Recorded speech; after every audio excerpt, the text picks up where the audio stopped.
Particular Walmart seems to carry generators. I think these are gasoline generators, so you can generate. This is a 120 watt system with 1,200 watt system with 1,500 watt surge.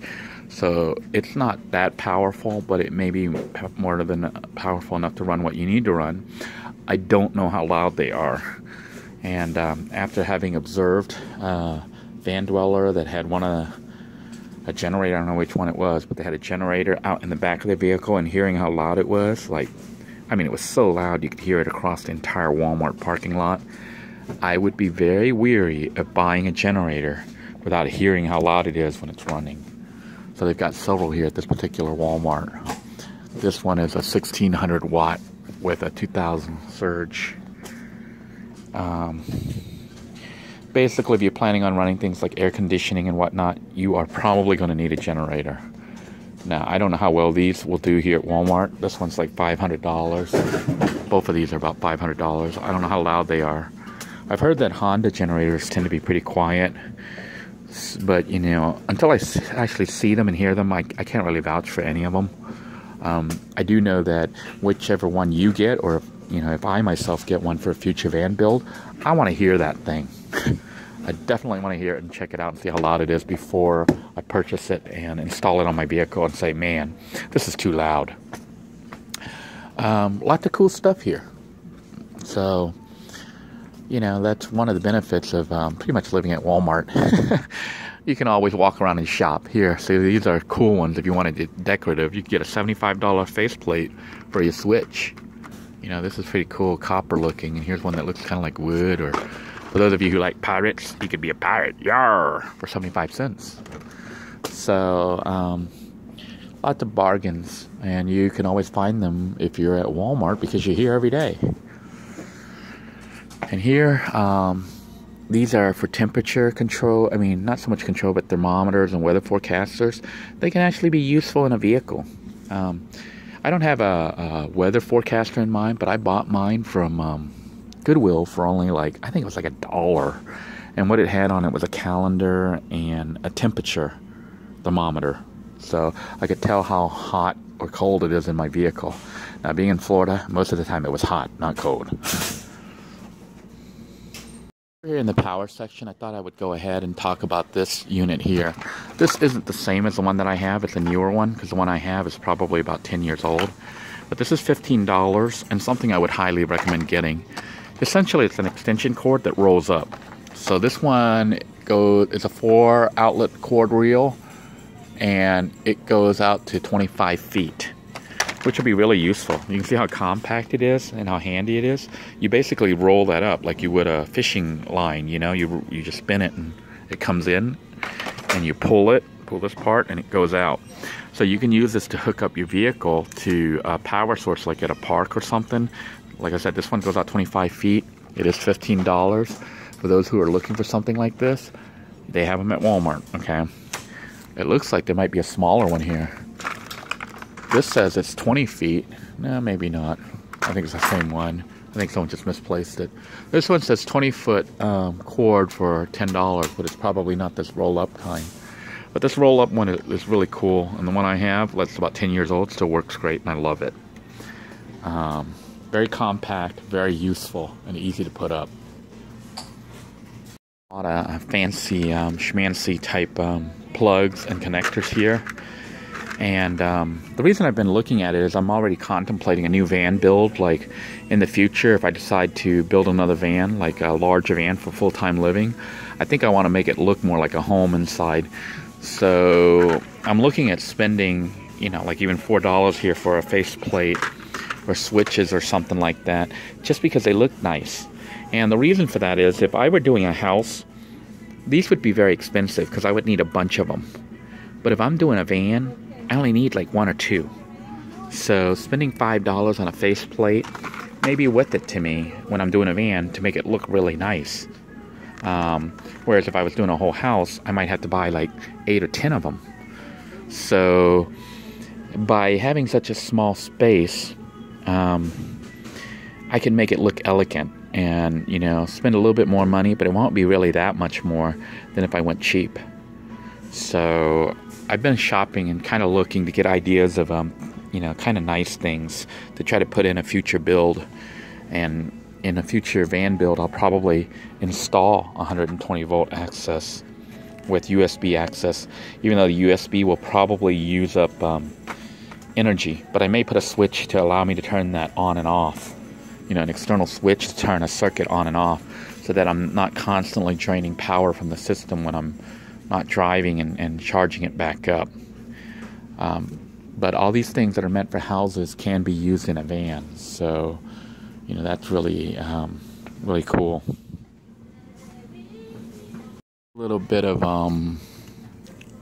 well, I'd say a necessity, or not a necessity, but a nice item to have in your vehicle is Velcro. They sell like Velcro by the big bulk strips, but this place for some reason has it here in automotive.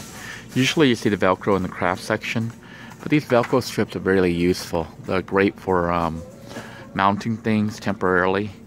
I wouldn't try to mount anything permanent other than, you know, light things. If you try to mount stuff like curtains and whatnot, and you're in Florida or California or where it gets hot when it's summer, this glue on here actually melts and falls off, and it gets really gross. So I don't recommend that. But if I've been using this for like my cell phone to use it as a dash cam, and it sort of works, you know, because it doesn't get too hot and sit on there all day. And I use it to basically mount everything in my vehicle to hold it temporarily in place.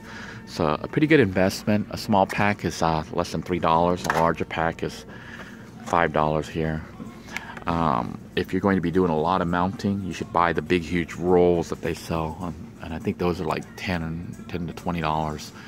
But otherwise, I would probably go with something like this. This should be enough for most vehicles, depending on how much you're mounting.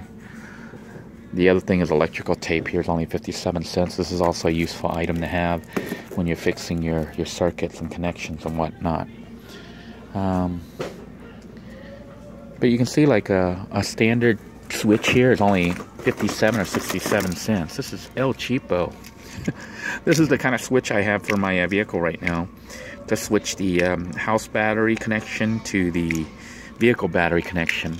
And I wish I had gone with this from the very start, because it actually seems to work a lot better than those metal switches that I bought for like $3. We're talking a 57-cent switch, folks. And then I just got one of these cheap little face plates. The one I got was from Home Depot, and I think I spent less than $2 for the switch and the face plate. I didn't get anything fancy. I just got plain white because I wasn't really thinking of making things fancy. I just wanted things to work and not spend a lot of money. Like here, faceplate is 27 cents. So for less than $1, you can have a switch with a faceplate. Now how cheap is that? I think this is cheaper here than it is at Home Depot. So Walmart may be the place to go to get this kind of stuff if you're building the system. On a future build, like I said, I'm probably going to go fancy and do something like, you know, a metal, maybe this one, because this looks so nice. It's got a patina on it. It's got like a copper bronze thing on here. And instead of one of these little switches, I might go with one of those flat ones, you know, like these. They're a little fancier. Let's get fancy with these switches. Here's one that has a dimmer. This one's like $13 for that switch, though. And it's like, why would you want to use a dimmer? Maybe I might have something like this hooked up to my fan or something. Then I can... I don't know if it'll work or not, but if it does, this dimmer here can be used to control the speed of the fan. So I can determine how much power I actually use up. I'll have to try it to see if it works or not. I don't know if it will, because this is meant for 120 volts. And my fan is 12 volts. So those of you who are electricians, maybe you can tell me if this would work or not. If I got a switch like this, or you know, one with a dimmer, see how it has the dimmer slider here on the bottom? When I move the dimmer, will that adjust the 12 volt so that I can make the fan slow down? Because really, truthfully, the fan right now uses 0.8 amps and it blows very strong. For sleeping, I might be able to get away with using half of that power, which would be like 0.04 amp or 0.4 amps. So, you know, not even, or 0.5 amps, half an amp, which would allow my battery to last longer, as well as the fan not to be so strong. as far as the battery lasting longer, my 35 amp hour is actually more than adequate for running that fan. I'm able to run it all night without a problem. If you need locks, which I did for my bicycle, they sell us with the locks here. I got the El Cheapo ones, generics, but you can spend as little as much as you want. We're building your van so that it can connect to city water, like if you parked at a RV park or a friend's house and have access to a fountain. I would recommend installing a faucet inside the vehicle, you know, that can run and hook up to the city connection, but install a water filter, a built-in water filter, so you can get clean drinking water from wherever you park just by running that in. I may do that in a future van build. My current build is a small little one, which I haven't really hooked up, so I haven't really used it. And I find that most of the time I just get filtered water that I buy. You know, I pay 25 cents for each gallon because I use the machine that filters it. And I don't even bother with like these filtration systems because I buy the water filtered for drinking.